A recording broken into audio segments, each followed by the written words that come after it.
Kurt Volker aurait offert sa démission vendredi en tant qu'envoyé spécial en Ukraine. Son nom est mentionné dans la plainte du dénonciateur qui a conduit à une enquête de destitution du Congrès. Kurt Volker aurait établi des contacts entre l'avocat du président américain Donald Trump et des responsables ukrainiens dans le but d'enquêter sur Joe Biden et son fils Hunter, qui siégeaient au conseil d'administration d'une compagnie gazière ukrainienne à l'époque où Joe Biden était vice-président. L'ancien vice-président Biden est maintenant l'un des principaux candidats en lice pour défier Trump lors de l'élection présidentielle de l'année prochaine. Kurt Volker fait partie des 5 responsables du département d'État qui doivent présenter des dépositions devant le Congrès dans les prochains jours, alors que les démocrates indiquent qu'ils ont l'intention de procéder rapidement à l'enquête de destitution.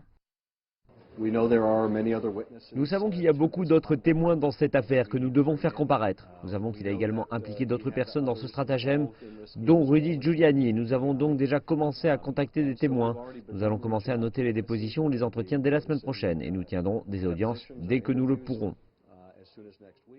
Les dirigeants du Congrès ont également lancé une assignation à comparaître au secrétaire d'État Mike Pompeo afin qu'il présente les documents concernant l'Ukraine. Rudy Giuliani, l'avocat personnel de Trump, accusé d'avoir tenté de faire pression sur l'Ukraine, a qualifié l'enquête démocrate de triste plaisanterie, ajoutant qu'il ne craignait pas une assignation à comparaître. Non, mon avenir ne m'inquiète pas. Ce que j'ai fait est parfaitement légitime, parfaitement légal. La plainte du dénonciateur qui se trouve au cœur de cette enquête accuse le président Trump d'avoir abusé de son bureau en demandant à l'Ukraine de s'immiscer dans la politique intérieure en enquêtant sur les Bidens. Une grande partie de l'accusation concerne un appel téléphonique du mois de juillet entre Donald Trump et le président ukrainien Volodymyr Zelensky. Trump est aussi accusé de suspendre l'aide militaire accordée à l'Ukraine par le Congrès dans l'attente d'une action du gouvernement de Kiev. Il a répondu qu'il n'avait rien fait de mal, qualifiant son appel téléphonique de « parfait ».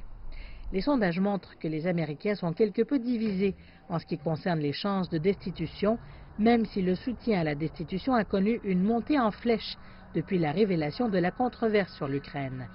Après l'enquête, la Chambre des représentants, contrôlée par les démocrates de l'opposition, devra décider de voter ou non pour la destitution. Si le projet de loi est adopté, il appartiendra alors au Sénat de révoquer le président. À l'heure actuelle, avec le Parti républicain de Trump qui y détient une majorité, cela semble être un scénario improbable.